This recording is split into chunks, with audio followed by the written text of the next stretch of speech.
Python में object oriented programming, अगर आप फंक्शंस क्रिएट करते हैं तो वो होता है फंक्शनल प्रोग्रामिंग। ठीक है, विदाउट फंक्शन आप कुछ भी कोड लिखते हैं तो वो होता है प्रोसीजरल। तो Python multiple types of programming हम कह सकते हैं, procedural programming, then functional programming and then object oriented programming. ये तीनों टाइप्स को पाइथन सपोर्ट करता है, मतलब 3 टाइप्स ऑफ प्रोग्रामिंग। ठीक है, इसमें डिफरेंस कुछ नहीं है, थोड़ा सा लिखने का तरीका अलग है। पाइथन में, पूरे पाइथन में data structures, loops, conditional statement, इसी के ऊपर आपको काम करना होता है। ठीक है, लिखना, बट उसको लिखने का तरीका अलग होता है। अब ऑब्जेक्ट ओरिएंटेड प्रोग्रामिंग जो होता है ये यूज किया जाता है जब आपको एक सॉफ्टवेयर डेवलपमेंट के साथ काम करना है, राइट। क्योंकि सॉफ्टवेयर जब बनाते हैं तो सपोज मान लीजिए कोई किसी ने HRIS का सॉफ्टवेयर बनाया, पेरोल सिस्टम बनाया, तो पेरोल सिस्टम में क्या होता है, एडमिन प्रिविलेज, पेरोल करने वाले लोग, HR का, फाइनेंस का, हर एक का एक्सेस अलग अलग होता है, राइट। मतलब फाइनेंस एक ऑब्जेक्ट बनता है, HR एक ऑब्जेक्ट बनता है, देन कोई डेवलपर होगा तो वो एक ऑब्जेक्ट बन, हर एक के लिए उसकी फंक्शनलिटी अलग रहेगी, उसके टास्क अलग रहेंगे, उसका व्यू अलग रहेगा, राइट। तो ये सारी चीजें कैटेगराइज करने के लिए ऑब्जेक्ट ओरिएंटेड प्रोग्रामिंग यूज किया जाता है सॉफ्टवेयर डेवलपमेंट में। डेटा एनालिसिस के साथ आपको जाना है तो procedural is fine but functional is again required. Okay, तो ये दो जितना अभी तक हमने डिस्कस किया है जितना मोर देन सफिशिएंट है। मैं बस आपको एक आइडिया दे दूंगा, इसको ज्यादा डीप में जाने की जरूरत हमें नहीं है। तो हम क्या कर रहे थे, हम सिंपली मैं x इज इक्वल टू 10 इस तरह से लिखता हूं, देन प्रिंट इफ आई से टाइप ऑफ 10, राइट। इसको अगर मैं, सॉरी, टाइप ऑफ x, इसको अगर मैं प्रिंट करता हूं तो यहाँ पे कुछ हमने देखा था स्टार्टिंग से कि क्लास str, क्लास लिस्ट, इस तरह से आ रहा था पाइथन में। तो ये जो डेटा टाइप्स है इनको कैटेगराइज किया गया है, राइट। तो इनके लिए क्लासेस बनाए जाते हैं, राइट। तो ऑब्जेक्ट ओरिएंटेड प्रोग्रामिंग मतलब क्या होता है, तो ऑब्जेक्ट ओरिएंटेड मतलब एक किसी भी एंटिटी को, ओके, किसी भी एंटिटी को, कोई भी होगा, मतलब कोई भी टाइप का एक फंक्शनलिटी होगा, उसको एज एंटिटी डिवाइड मतलब कंसिडर करके एंड उसके ऑब्जेक्ट्स को इमेजिन करके एक प्रोग्राम बनाया जाता है पहले ही। मतलब क्लास एंड ऑब्जेक्ट यहाँ पे काम पिक्चर में आता है। जब उप्स की बात आती है तो सबसे मेन कंपोनेंट इसके होते हैं क्लास एंड ऑब्जेक्ट। ठीक है, तो पहले इसके बारे में इसको थोड़ा सा समझ लेते हैं। अब क्लास क्या होता है, राइट। तो क्लास एक ब्लूप्रिंट होता है, ब्लूप्रिंट ऑफ ऑब्जेक्ट। अब ऑब्जेक्ट क्या होता है, तो ऑब्जेक्ट एक रियल वर्ल्ड एंटिटी होती है, जैसे कि आप है, मैं है, राइट।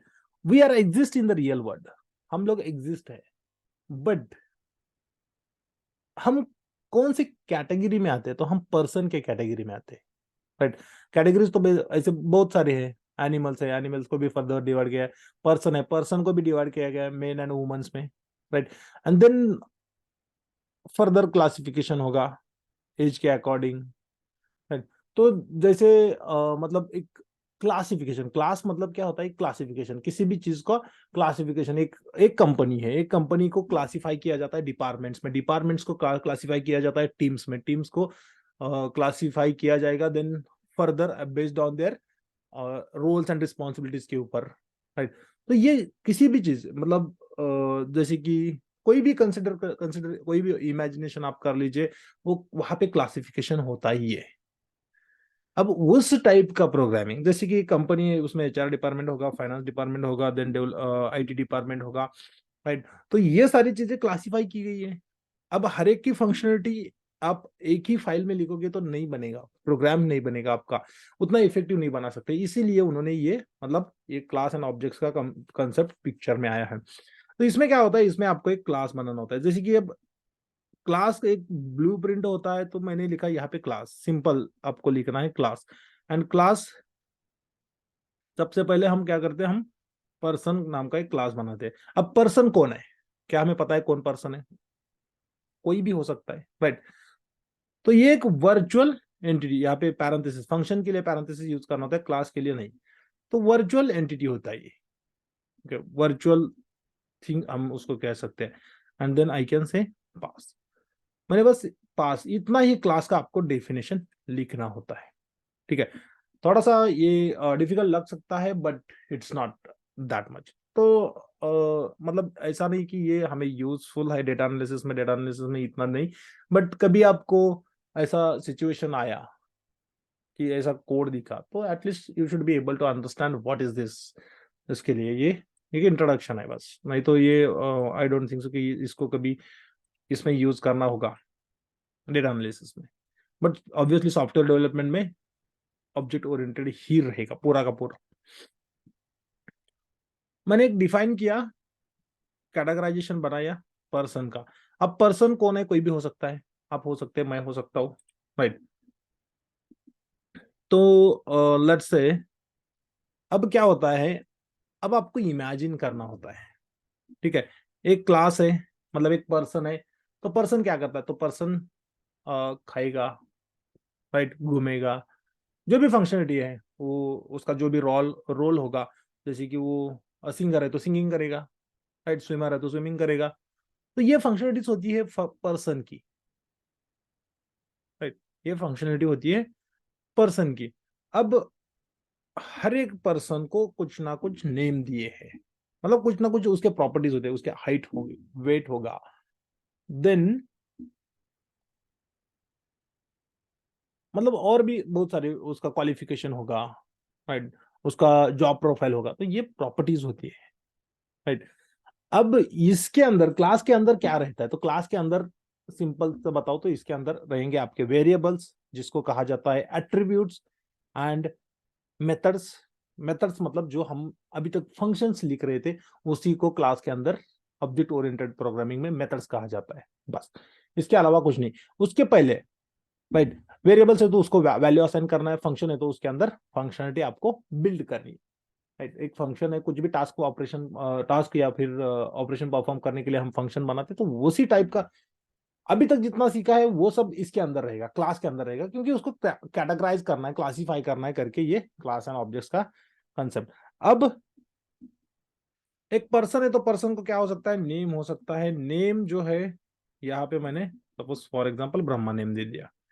अब एज जो है, और एक प्रॉपर्टी मैंने लगा दिया 30, ओके। तो ये दो प्रॉपर्टीज मैंने बना दी पर्सन के लिए। अब मेरी फंक्शनलिटी क्या है, ओके। तो एक मतलब एक पर्सन की फंक्शनलिटी, ठीक है, इसकी एक टीचिंग की फंक्शनलिटी है, right, and then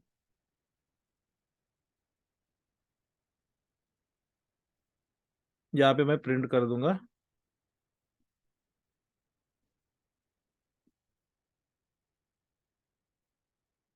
one second, teaching data analysis, ठीक है। अब ये जो मेथड है, मतलब मैं जहां पे भी मेथड कहूंगा समझ लीजिए ये फंक्शन के बारे में बात कर रहा है। जहां पे भी मैं एट्रीब्यूट कहूंगा ऑब्जेक्ट ओरिएंटेड प्रोग्रामिंग में, तो ये होता है वेरिएबल्स के बारे में, बट ये क्लास के होंगे, राइट। अब ज्यादा इसका क्या होता है, तो इसको हमें एक्सेस करने के लिए हमें सिंपली एक ऑब्जेक्ट बनाना होता है। ये क्लासीफाई किया, आपने क्लासीफाई किया, एक पर्सन है, उसका नेम ए है, उसका एज ए है, एंड उसकी फंक्शनलिटी क्या है, तो वो टीचिंग करता है, okay. X Y Z person है। अब इस पर्सन पर्सन का मैं एक ऑब्जेक्ट बना लेता हूं P1। ऑब्जेक्ट मतलब क्या, ऑब्जेक्ट मतलब कुछ नहीं बनाना, आपको वेरिएबल ही बनाना होता है। जिस तरह से आप वेरिएबल बनाते हैं उसी तरह से, जैसे कि पर्सन, राइट। अब पर्सन मैंने लिख दिया, ठीक है। चलो एक और एक एग्जांपल देता हूं आपको। यस इज इक्वल टू, आपने इस तरह से लिखे Deva, for example, and then if you go and if you check the type, right, कुछ टाइम पहले मैंने एक टाइप भी चेक करके दिखाया था, टाइप यस। इसको मैंने रन किया, तो आपको एक डेटा टाइप मिलता था क्लास एसटीआर करके, राइट।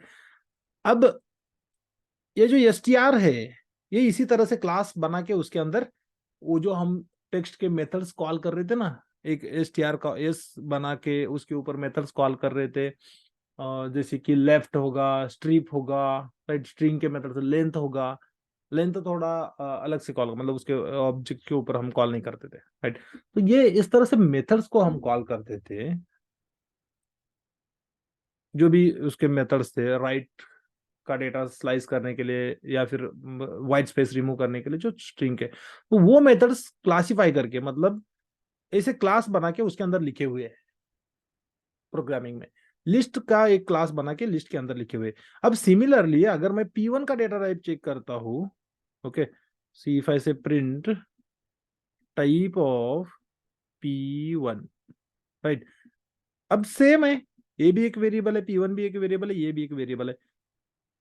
अब मैं इसको रन कर दूंगा तो देखो क्या मिल रहा है मुझे, class main dot person, person class हमने खुद बनाया है, राइट, हमने खुद बनाया है। ये तो डेटा टाइप स्ट्रिंग टाइप का हो गया जो बिल्ट इन है, बट ये जो पर्सन है ये हमने बनाया है, राइट, ये तो बिल्ट इन नहीं है पाइथन में। तो ये जो होता है ये कस्टम डेटा टाइप होता है। तो जब डेटा टाइप डिस्कस कर रहा था तो मैंने बताया था कि कस्टम डेटा टाइप्स हम बना सकते हैं, जब वो हम देखेंगे जब क्लास एंड ऑब्जेक्ट्स के बारे में हम बात करेंगे। तो अब इस क्लास के अंदर आपने एक इस तरह से ऑब्जेक्ट बनाया, okay, this is what is this, तो this is a object, this is a class, right, this is a class. ये क्लास हमने डिफाइन किया, क्लास के अंदर उस ऑब्जेक्ट के सारे मेथड्स प्रॉपर्टीज उस क्लास के पास रहेंगे।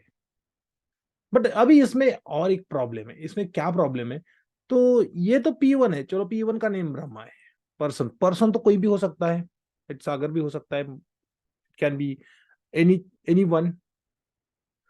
तो अगर पर्सन है तो उसके नेम जो है, उसके नेम उस ऑब्जेक्ट के पास होने चाहिए, ना कि क्लास के पास, राइट। तो यहां पे जो डिफाइन किया ये डायरेक्टली क्लास के अंदर हमने वेरिएबल्स बनाए, इस तरह के वेरिएबल्स को कहा जाता है class attributes, class attributes, okay. अब मेरा इंटरेस्ट क्या है, पर्सन अगर चेंज होगा, यहां पे P1 बना दो, नहीं तो P2 बना दो, ठीक है, P1 बना दो या फिर P2 बना दो, और एक ऑब्जेक्ट, कितने भी, एक क्लास के आप कितने भी ऑब्जेक्ट बना सकते हैं, 1000 ऑब्जेक्ट्स आप बना सकते हैं, कुछ भी प्रॉब्लम नहीं है, ओके। पर्सन ऐसे मैं P1 से लेके P1000 तक भी लिख सकता हूँ, कुछ प्रॉब्लम नहीं है। अब जो बनाना ये पॉइंट नहीं है हमारा। अब हमारा क्या कंसर्न है कि ये जो नेम्स है, अगर मैं P1 डॉट नेम एक्सेस करता हूँ, ठीक है, P1 डॉट नेम एक्सेस करता हूँ, मतलब मुझे देखना है, तो ये डॉट सिंटैक्स आपको हमेशा फॉलो करना होता है क्लास के साथ,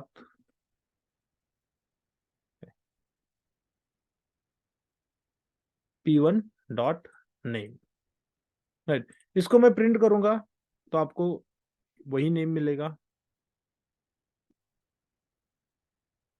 इसको मैं प्रिंट करूंगा P2 डॉट नेम तो भी आपको वही नेम मिलेगा, राइट। अब मेरा कंसर्न ये है कि P1 जो है, सपोज मान लीजिए इसको मैंने बनाया है ब्रह्मा के लिए, अब P2 जो है ये ऑब्जेक्ट मैंने बनाया है सागर के लिए, ओके। इस तरह से दो ऑब्जेक्ट बनाने हैं मुझे। तो जब ऑब्जेक्ट अलग अलग है तो उसके प्रॉपर्टीज भी ऑब्जेक्ट के पास ही होने हैं, राइट। क्लास के पास होंगे तो उसको हम कहेंगे क्लास एट्रीब्यूट्स, बट अगर ये प्रॉपर्टीज इस ऑब्जेक्ट के पास होंगी तो हम उसको कहेंगे ऑब्जेक्ट एट्रीब्यूट, बट अभी तक हमने देखा नहीं है, ठीक है। और एक चीज, जब हम जब हम एक क्लास बनाते हैं, उस क्लास के साथ पाइथन क्या करता है, पाइथन एक बाय डिफॉल्ट एक फंक्शन बना लेता है, उस फंक्शन को कहा जाता है कंस्ट्रक्टर, और उसका नेम हमेशा इनिट ही होता है, इन इट। अब ये डेफिनेशन के अंदर आपको यहाँ पे दिखेगा सेल्फ लिखा हुआ। अब आप कहोगे पहले जो लिखा है वो सेल्फ नहीं लिखा है, राइट। अब मैं अगर यहाँ पे P2 के साथ टीचिंग मेथड को कॉल करने जाता हूं तो इट विल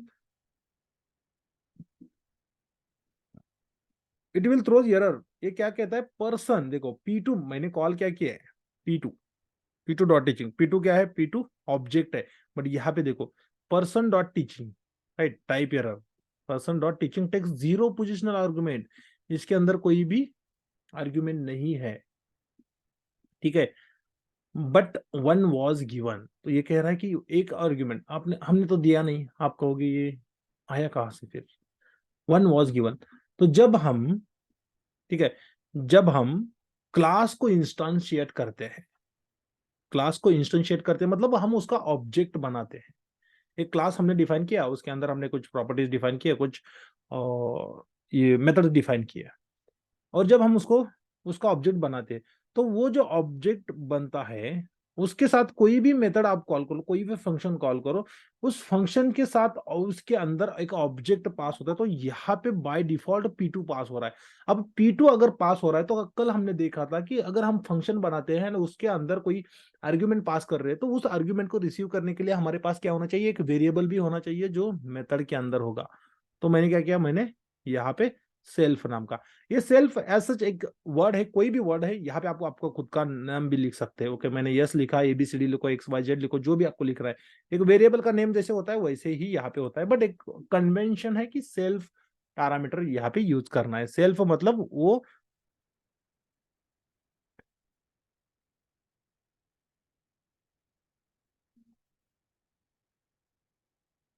सेल्फ मतलब वो एक ऑब्जेक्ट को रिप्रेजेंट कर रहा है, ओके, एक ऑब्जेक्ट को रिप्रेजेंट कर रहा है, बस उस ऑब्जेक्ट को, जो एक बाय डिफॉल्ट में एक ऑब्जेक्ट।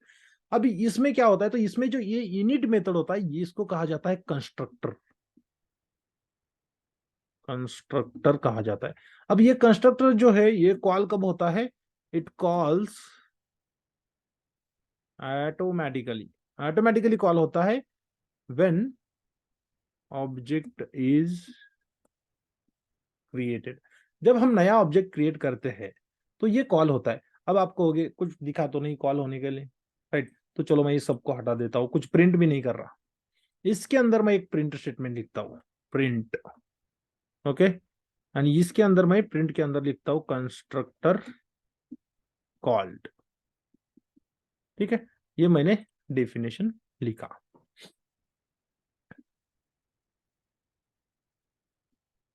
अब मैं इस प्रोग्राम को एग्जीक्यूट करता हूँ, राइट, मैंने ऑब्जेक्ट तो बनाया है, राइट, मैंने ऑब्जेक्ट तो बनाया है, दो ऑब्जेक्ट बनाए, तो हर एक ऑब्जेक्ट के लिए एक बार कंस्ट्रक्टर कॉल होगा।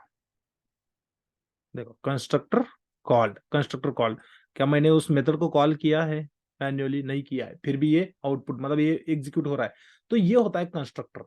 कंस्ट्रक्टर क्या होता है, तो it's a special method that is used to initialise the attributes of object.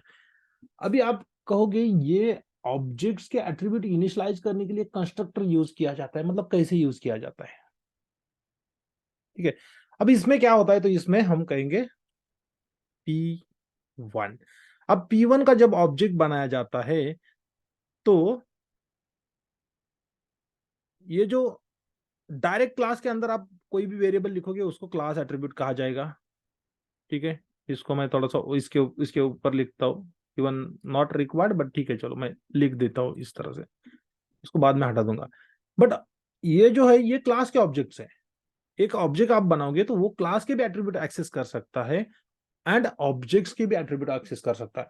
अब मैं क्या करता हूं, मैं यहां पे जाके, जैसे कि मैंने बताया constructor is used to initialise the attributes of object, तो ये एक ऑब्जेक्ट का नेम होगा, कुछ भी नेम होगा, तो ये मैं यहाँ पे एक नया नेम ले लेता हूँ देवा, या फिर इंस्टेड ऑफ दिस मैं ले लेता हूँ सागर, ठीक है, and as I will consider it's 25, okay.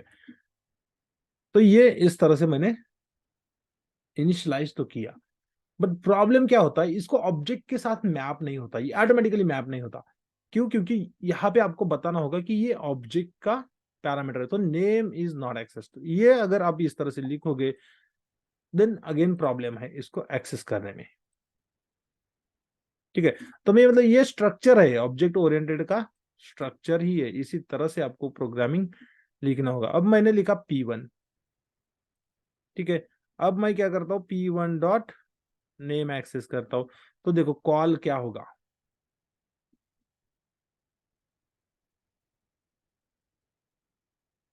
If I run this, Brahma call हो रहा है, बट यहाँ पे क्या है, ऑब्जेक्ट, सपोज मान लीजिए ऑब्जेक्ट है नेम, तो ये प्रॉपर्टी तब तक असाइन नहीं होगी जब तक आप इसको बताओगे नहीं कि ये ऑब्जेक्ट का है। ऑब्जेक्ट मतलब सेल्फ, खुद जो इसको कॉल कर रहा है, जो भी ऑब्जेक्ट बनाया, जो भी कंस्ट्रक्टर को कॉल कर रहा है। ये ऐसा लिखने से, यहाँ पे देखो, यहाँ पे क्लास के साथ, मतलब ये फंक्शन नहीं है, फिर भी हम यहाँ पे ऐसा इस तरह से पर्सन एंड देन मतलब एक मेथड की तरह लिख रहे हैं, राइट। ये मेथड की तरह लिख रहे हैं, इसका रीजन ये है कि ये कंस्ट्रक्टर को कॉल करता है बाय डिफॉल्ट, ये उसका मेथड होता है, ये डिफॉल्ट मेथड होता है, इसको कॉल करता है। अब मैं अगर इसको कॉल करता हूं तो ये प्रेफरेंस किसको दे रहा है, ऑब्जेक्ट्स के एट्रीब्यूट्स को। तो एक कंस्ट्रक्टर के अंदर आप लिखोगे तो वो होंगे आपके ऑब्जेक्ट्स के एट्रीब्यूट्स, कंस्ट्रक्टर के बाहर लिखोगे तो वो होंगे आपके क्लास के एट्रीब्यूट्स। ओके, तो ये आपको डिफरेंस याद रखना है, object attributes, class attributes and object attributes. Constructor def init method के अंदर अगर आपका ये होता है, मतलब ऑब्जेक्ट इनिशियलाइजेशन होता है using self and using this self, ठीक है, यूजिंग दिस सेल्फ आप इस वेरिएबल को पूरे क्लास के अंदर कहीं पे भी एक्सेस कर सकते हैं। जैसे कि अब ये कौन पढ़ा रहा है, तो मैंने कहा self dot name, self dot name पढ़ा रहा है, राइट। अब मैं यहाँ पे p1 डॉट टीचिंग को कॉल कर लेता हूँ, ये मेथड है, मैंने कॉल कर दिया, राइट। इसके साथ सेल्फ जा रहा है रिसीव करने के लिए, ऑब्जेक्ट को रिसीव करने के लिए सेल्फ है, सेल्फ मतलब कौन है, तो p1 है, राइट। तो p1 dot name, p1 dot name क्या है, यहाँ पे देखो सेल्फ डॉट नेम, जब ये इस तरह से लिखते हैं उसी टाइम पे यहाँ पे ये p1 डॉट नेम सेट हो जाता है, राइट। अब मैं इसको कॉल करूंगा तो ये इससे सागर यहाँ पे लेके आएगा। इफ आई रन दिस, तो देखो Sagar and Sagar teaching data analysis, right. तो इस तरह से ये ऑब्जेक्ट बनता है। और एक प्रॉब्लम है, आप कहोगे अब प्रॉब्लम क्या है, ये इस तरह से डिफाइन कर सकते हैं आप, यहाँ पे भी डिफाइन कर सकते हैं, नहीं तो आप इसके वैल्यू बाहर से भी डिफाइन कर सकते हैं। मतलब यहाँ पे आपको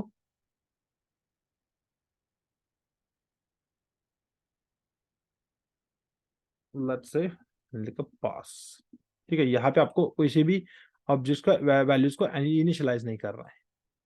तो ये मैं यहाँ पे लिखता हूँ p1 डॉट नेम, यहाँ पे मैंने लिखा सागर।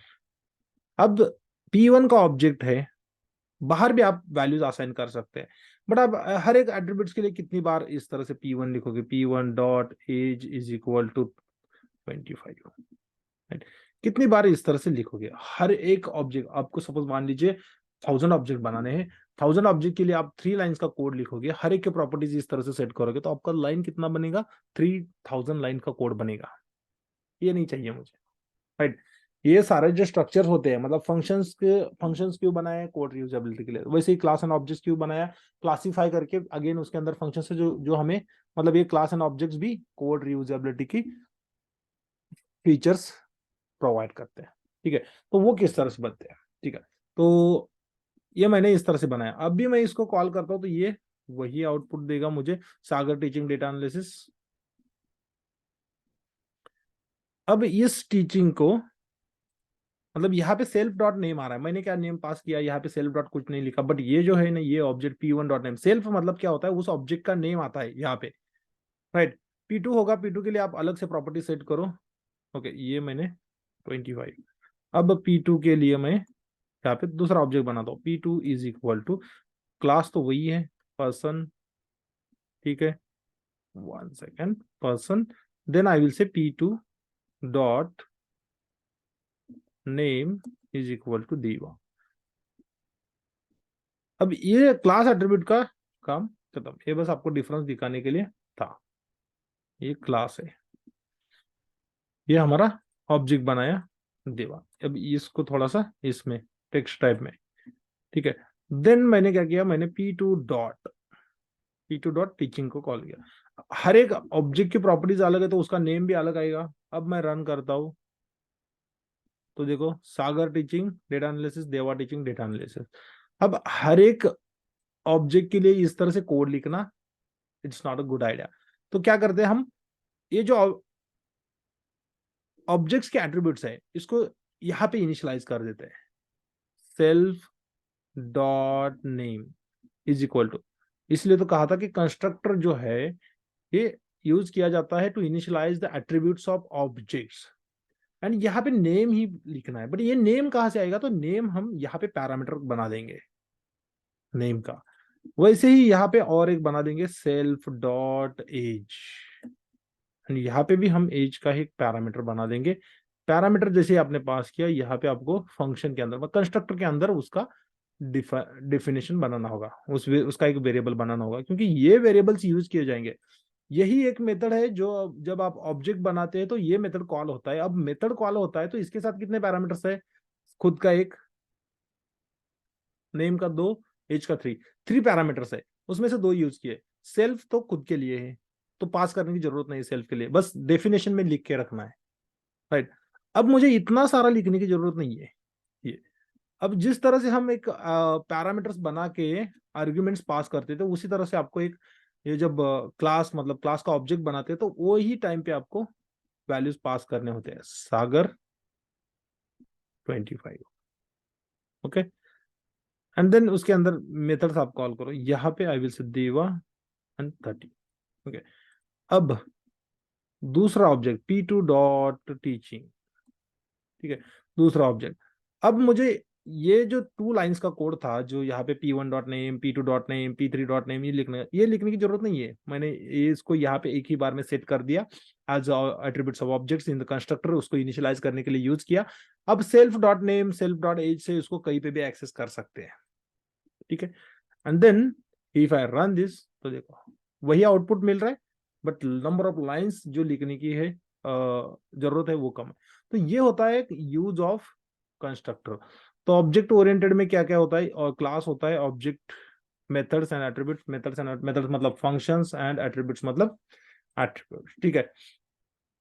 तो क्लास एंड ऑब्जेक्ट किस तरह से क्रिएट करना है हमने देखा है। एक क्लास के अंदर मतलब क्लास के एट्रीब्यूट्स अगर आप डायरेक्टली डिफाइन करते हैं तो वो क्लास के एट्रीब्यूट्स होंगे, कोई भी वेरिएबल आप डिफाइन करोगे तो।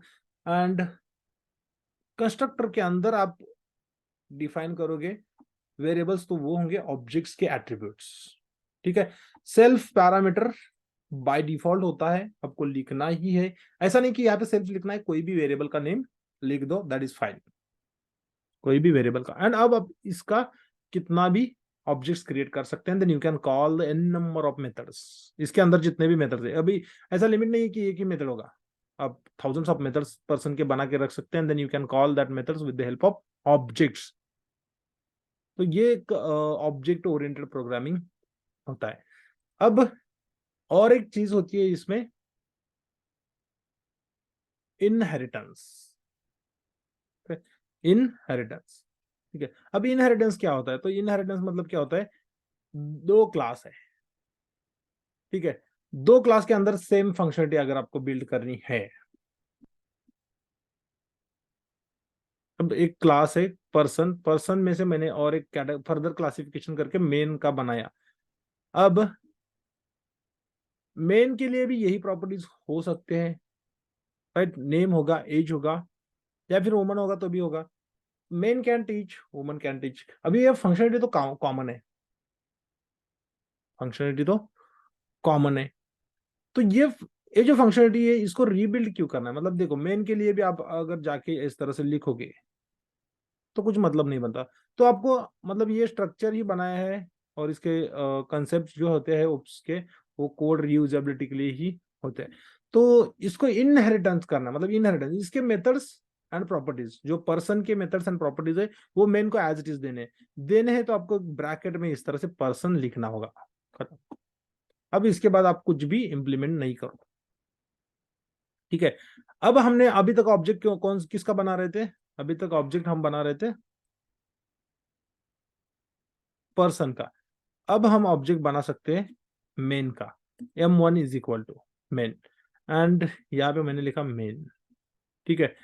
अब इसके अंदर ये पूछ रहा है कि 2 पैरामीटर देखो, नेम एंड एज, बट हमने तो कुछ डिफाइन ही नहीं किया, इसका कंस्ट्रक्टर ही डिफाइन नहीं किया, फिर भी ये नेम एंड पूछ रहा है। नेम एंड एज पूछ रहा है। नेम एंड एज हमने कहाँ पे डिफाइन किया? पर्सन के लिए। पर्सन के प्रॉपर्टीज सारे हमने इनहेरिट कर दिए हैं मेंस को, राइट। तो ये इनहेरिटेंस का एक कंसेप्ट होता है कि एक क्लास के प्रॉपर्टीज एंड मेथड दूसरे क्लास को एक्सेसिबल, दूसरे क्लास के ऑब्जेक्ट्स को एक्सेसिबल बनाना, ठीक है। अब मैंने यहाँ पे जब मैं मेन का बनाऊंगा तो तब भी मुझे यहाँ पे सपोज मान लीजिए सागर 25 ये पास ही करना है। एंड देन इफ आई से m1 डॉट टीचिंग एक्सेस कर सकता है, राइट। एंड देन फिर भी आपको आउटपुट मिलेगा। कोड रीयूजेबिलिटी इनहेरिटेंस सागर टीचिंग डेटा एनालिसिस, मैंने कुछ भी नहीं लिखा मेन के अंदर। जो पर्सन की प्रॉपर्टीज है वही एप्लीकेबल होंगे मेंस के लिए। तो क्या ये कोड रीयूजेबिलिटी हुआ? कोड रीयूजेबिलिटी हुआ। इस एक ही बार हमने इसमें डिफाइन किया, बट हम मल्टीपल ऑब्जेक्ट्स के लिए यूज कर रहे हैं यूजिंग इनहेरिटेंस, राइट। तो एक इनहेरिटेंस का कंसेप्ट होता है। सपोज मान लीजिए अब यहाँ पे क्या होगा, यहाँ पे मैंने इसका भी एक कंस्ट्रक्टर डिफाइन किया, ठीक है, क्योंकि नेम एज, 1 सेकेंड, ठीक है। अब नेम एज इसके साथ क्वालिफिकेशन ऐड करना है आपको। सपोज मान लीजिए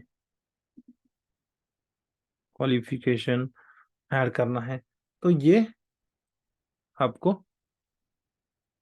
यहाँ पे डिफाइन करना है। अब जब ये सेपरेट हो गया, अब क्या होगा? अगर मेन के पास, मतलब जब आप इनहेरिटेंस अचीव करने जाते हैं तो जो मेन क्लास है जिससे प्रॉपर्टीज दिए जाएंगे, जैसे कि पैरेंट, पैरेंट की प्रॉपर्टीज ऑटोमेटिकली आपके नेम पे आ जाती है। आपको पूरा एक्सेस रहता है, आपके पेरेंट की कार है तो आप उसको यूज कर सकते हैं, राइट। वैसे ही यहाँ पे काइंड ऑफ थिंग है। और जो मेन क्लास होता है जिसको इनहेरिट किया है, ऐसे ऐसे लिखा है, वो पेरेंट क्लास कहा जाता है। एंड जो क्लास दूसरे क्लास की प्रॉपर्टीज एक्सेस कर रहा है उसको चाइल्ड क्लास कहा जाता है, राइट। तो ये चाइल्ड क्लास हो गया। अब चाइल्ड क्लास को और एक नेम है सब क्लास। अब पेरेंट क्लास को और एक नेम है सुपर क्लास, मतलब सुपर एंड सब, ये कैटेगराइजेशन है, ठीक है। अब इसमें और एक नेम होता है, इसको कहा जाता है बेस क्लास। कभी कभी तो इसमें से कोई भी वर्ड यूज किया जा सकता है। एंड देन इसको कहा जाता है डिराइव्ड क्लास। चाइल्ड क्लास को कहा जाता है डिराइव्ड क्लास, ये इसी क्लास से इसको डिराइव किया है करके, ये बेस क्लास। तो ये 3 नेम से पेरेंट क्लास को रेफर किया जाता है, ये 3 नेम से चाइल्ड क्लास को रेफर किया जाता है। अब ये इनहेरिटेंस किस तरह से काम करता है थोड़ा सा समझ लेते हैं। देखो, अगर चाइल्ड क्लास के पास खुद का कंस्ट्रक्टर नहीं है तो वो पेरेंट का यूज करेगा। जैसे कि एग्जांपल लीजिए, आपके पेरेंट्स के पास एक कार है, ठीक है, तो आप पेरेंट्स की यूज करोगे, राइट। बट सपोज मान लीजिए आपके पास आपकी खुद की भी कार है, उनके पास उनकी कार है, राइट, तो आपको जरूरत नहीं है, आप खुद की यूज कर लोगे, राइट। तो उसी तरह से यहाँ पे भी होगा। अगर चाइल्ड क्लास के पास खुद का कंस्ट्रक्टर है तो वो खुद का यूज करेगा, नहीं तो पेरेंट का यूज कर लेगा, ओके। तो अब मेन क्लास में 3 पैरामीटर्स है, राइट, 3 पैरामीटर्स है। चलो अब मैंने क्या करता हूं, मैंने यहाँ पे इसको इनिशियलाइज कर देता हूं। Self dot name, name is equal to, self dot name is equal to name. Next line पे self dot age is equal to age. Self dot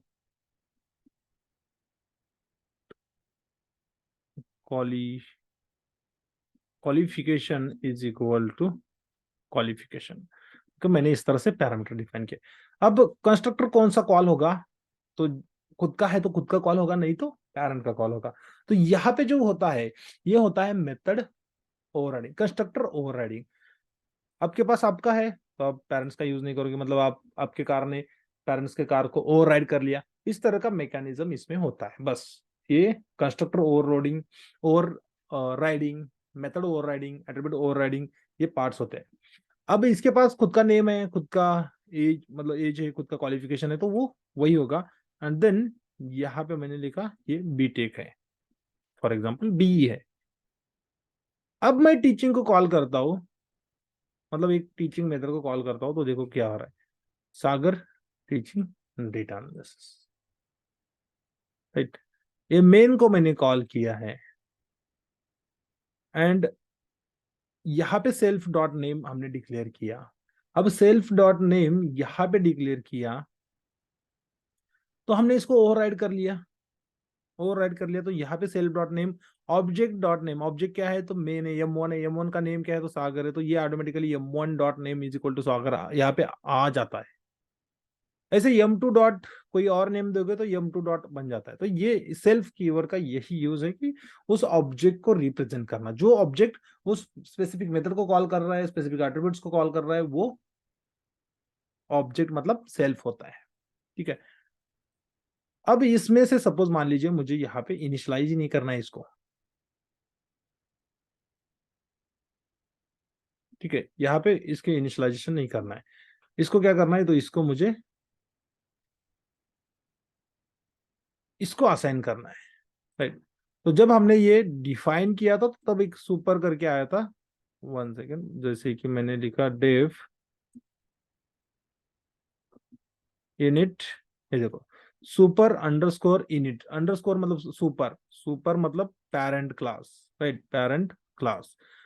super method क्या करता है, तो जो भी इसके प्रॉपर्टीज है वो ऊपर वाले क्लास के प्रॉपर्टी, यहाँ पे इनिशियलाइजेशन होगा, यहाँ पे इनिशियलाइज, इंस्टेड ऑफ इसी के अंदर करने की जगह पे मैं कहूंगा यहाँ पे करना है।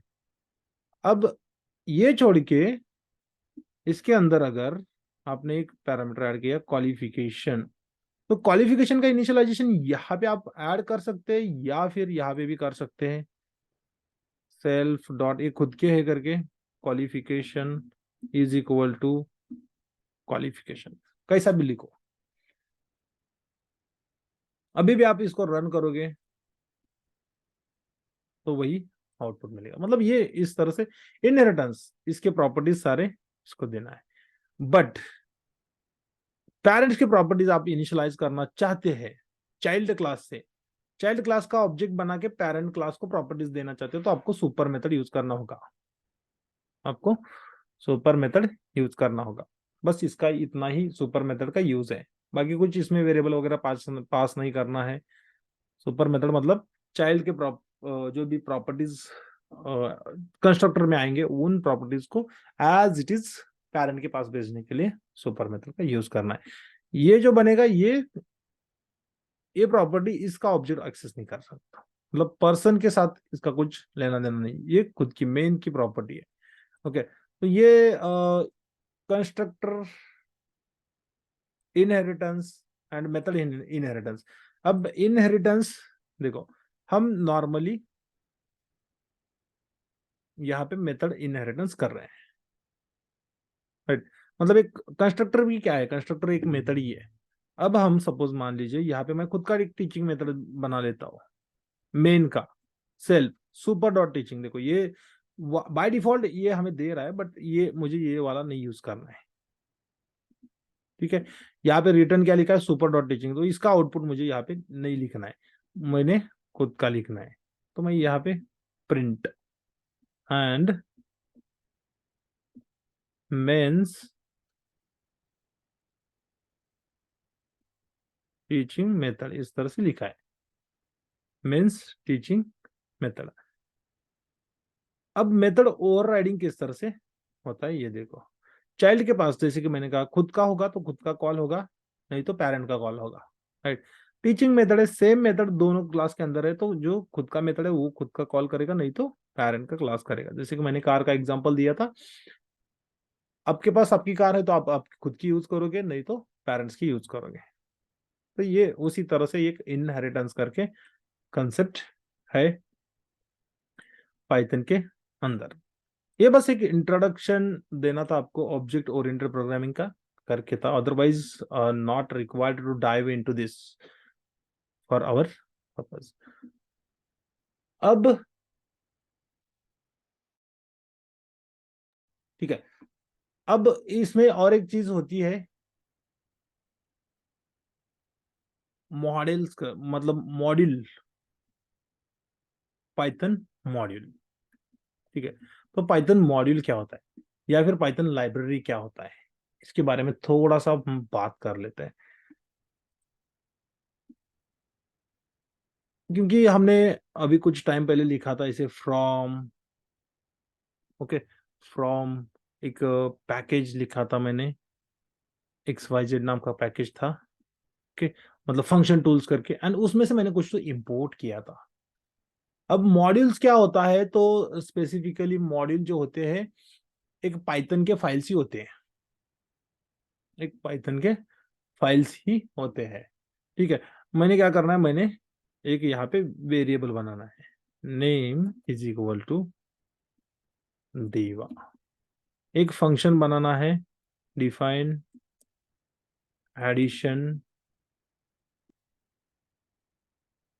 एंड यहाँ पे इसके पैरामीटर्स होंगे एक्स वाई, ओके, ये फंक्शन का डेफिनेशन है एक्स वाई, एंड देन ये रिटर्न करेगा एक्स प्लस वाई, ठीक है। अब एक ऐसा कोई भी पाइथन का फाइल है जिसके अंदर ऑलरेडी कोड बना के रखा है, आपको बस उसको यूज करना है, ठीक है।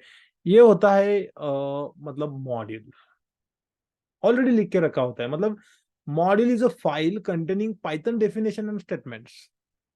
उसके अंदर वही रहेगा, पाइथन के मतलब कोर्स रहेंगे, वेरिएबल्स रहेंगे, क्लासेस रहेंगे, जो भी बड़े बड़े मतलब एक लाइब्रेरीज रहते हैं। अभी मॉड्यूल मतलब एक सिंगल फाइल होता है, मॉड्यूल मतलब एक सिंगल फाइल होता है, बट सपोज मान लीजिए आपके को एक लाइब्रेरी कहा तो मल्टीपल फाइल्स, एक bunch of modules is nothing but library. .py के बहुत सारे फाइल्स होंगे उसके अंदर, तो एक लाइब्रेरी इंस्टॉल करो, मॉड्यूल इंस्टॉल करो, इस तरह के वर्ड्स आपको सुनने को मिलेंगे। ओके, मॉड्यूल क्या करता है, तो module allows you to organise your code into the separate files and make it easier to manage, maintain and reuse. चलो ठीक है, मैंने एक वेबचैम का फाइल है, इसके अंदर ये फंक्शनलिटी मैंने डिफाइन करके रखी है, एक वेरिएबल है, एंड देन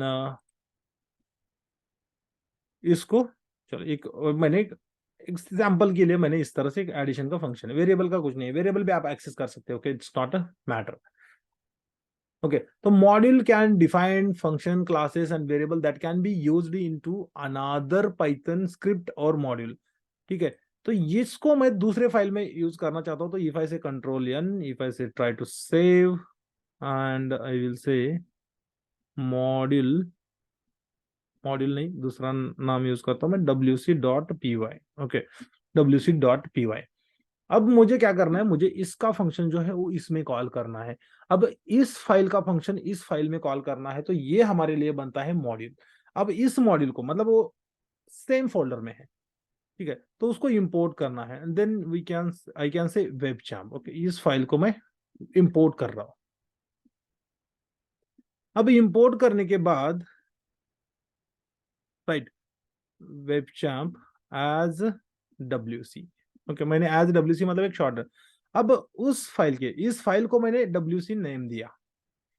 अब इसके अंदर का जो भी कोड मुझे इंपोर्ट करना है, जैसे कि मैंने लिखा WC.एडिशन, देखो फंक्शन आ गया, एंड इसके अंदर मैंने लिखा, देखो उसका डेफिनेशन भी आ गया, एक्स एंड वाई, मैंने लिखा 10,20, राइट, 10,20।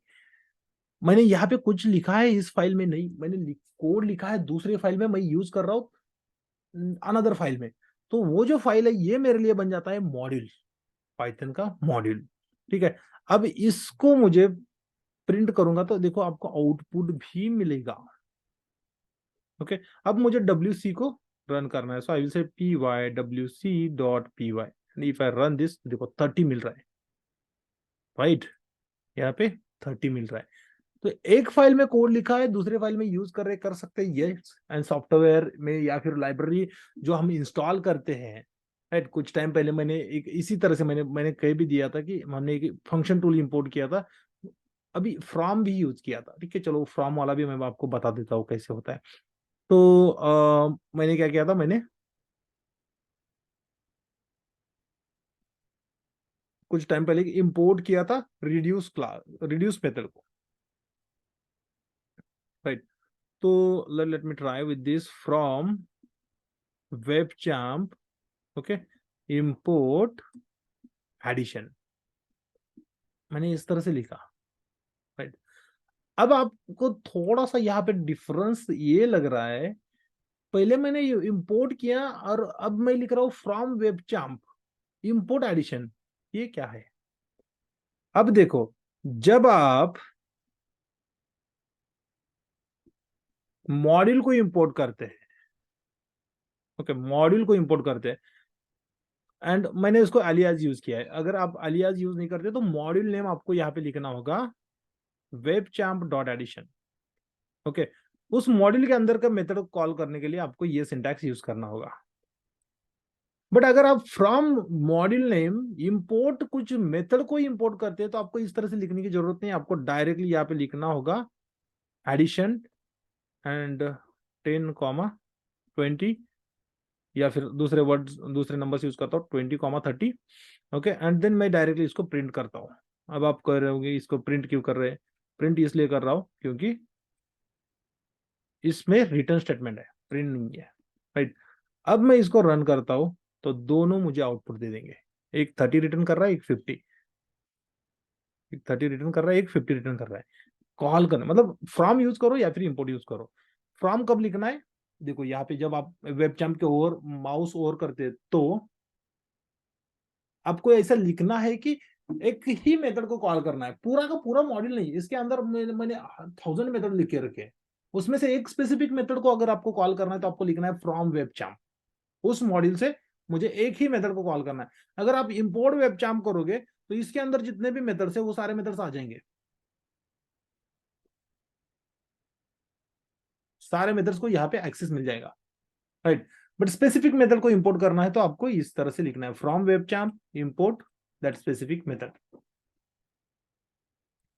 तो ये होता है मॉड्यूल एंड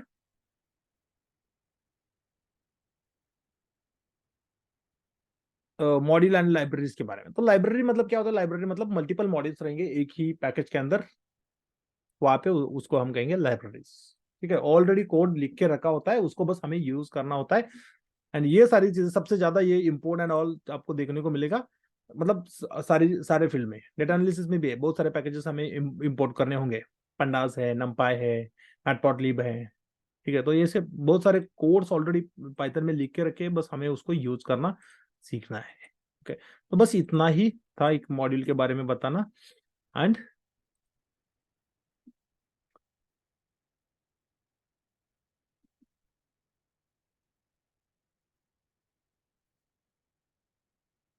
तो मतलब this is all about the today's session I can से, जिसमें मुझे एक ऑब्जेक्ट ओरिएंटेड क्या होता है ये बताना था। ऑब्जेक्ट ओरिएंटेड के बाद आपको मॉड्यूल्स एंड पैकेजेस, क्योंकि नेक्स्ट वीक से हम मॉड्यूल्स के साथ काम करने वाले हैं, ओके। मतलब ऑलरेडी जो बनाए हुए पैकेजेस है उसको एक इंपोर्ट करके हम काम करने वाले हैं, ओके। लेट्स, ठीक है। तो फंक्शंस के प्रॉब्लम सॉल्व करने के लिए मतलब मैं एक क्वेश्चन सेट तो आपके साथ शेयर कर ही दूंगा ये वाला, बट इसमें फंक्शन मतलब जो भी टास्क हमने अभी तक सॉल्व किए हर एक चीज के लिए आप फंक्शन बना के रख सकते हैं। जैसे कि आपको कोई भी नंबर मतलब एक बार में ऐसा एक बार कोड लिखो, मल्टीपल टाइम्स उसको यूज करो, ऐसा सिचुएशन जब होता है तब आपको फंक्शंस क्रिएट करने होते हैं। तो यहाँ पे एक सिंपल क्वेश्चन है, write a function to check if a given number is prime और नॉट, ओके। तो प्राइम नंबर के लिए आपको सपोज मान लीजिए चेक करना है, इफ आई कम हियर, तो प्राइम नंबर किस तरह से चेक करते हैं? प्राइम नंबर के लिए एक लॉजिक बनाना होता है, राइट। एंड प्राइम नंबर कब बोला जाता है? जब वो नंबर उसी नंबर से या फिर 1 से डिवाइड होता है, मतलब वो उसके उस नंबर के नीचे वाले किसी भी नंबर से उसको डिविजन नहीं होना चाहिए, तो प्राइम नंबर्स हम उसको कहेंगे। तो ऐसा लॉजिक बिल्ड करना, तो हमने क्या किया था, let's say n is equal to हमने हमने लेट्स से 5 यूज किया। अब 5 यूज किया तो मैं लॉजिक इस तरह से बनाता हूँ, for I in n, okay. इस तरह से for I in n, sorry ये n में हम इस तरह से नहीं अप्लाई कर पाएंगे, बट एक लूप हमने बनाना था, जैसे कि using range function for I in range of, okay. तो रेंज हमारा लेट्स से प्राइम नंबर के लिए चेक करना है तो 1 से डिवाइड करके कुछ मतलब नहीं बनेगा, 1 से तो सबको होगा ही होगा, फुल्ली डिवाइड n से लेके मतलब 2 से लेके n तक नंबर तक जाना है। n को Python by default upper bound consider करके इग्नोर कर देगा। एंड देन इफ आई से प्रिंट हाई तो आपको नंबर्स मिल जाएंगे। मैं आपको यहीं पे दिखा देता हूँ 1 2 3 2 3 4। अगर इस 5 को 2 3 4 से डिवाइड किया जा सकता है तो हम कहेंगे कि ये प्राइम नंबर नहीं है, राइट। तो मैंने इस तरह से लिखना था logic, if I okay sorry if n mod i right is equal to 0। अगर कभी ऐसा ये सिचुएशन आता है तो हमें क्या करना था, तो हमें ये नंबर इज प्राइम और नॉट। तो अगर ये 0 होता है तो ये नॉट प्राइम रहेगा। नॉट प्राइम रहेगा मतलब उसको इस नंबर को कंप्लीटली डिवाइड किया गया है किसी नंबर से। तो इसका एक स्टेटस मैंने स्टोर किया था in the terms of flag and इसको मैंने एक ब्लैंक टेक्स्ट बनाया था। ओके तो इसको चेंज कर देंगे हम, क्योंकि ये लूप में कितनी बार भी एग्जीक्यूट हो सकता है, बट स्टेटस तो तभी चेंज होगा जब ये कंडीशन ट्रू होगा। तो I will say flag is equal to yes. इस वैल्यू को मैं अपडेट कर रहा हूँ, राइट। इस वैल्यू को मैं अपडेट कर रहा हूँ। यहां पे लॉजिक मैंने इस तरह से बनाया था, if flag is equal to yes, ये होगा तब हम कहेंगे प्राइम प्रिंट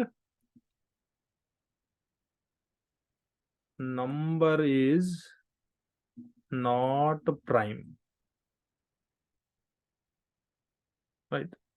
पहले मैंने अलग तरीके से बनाया होगा, else we can say print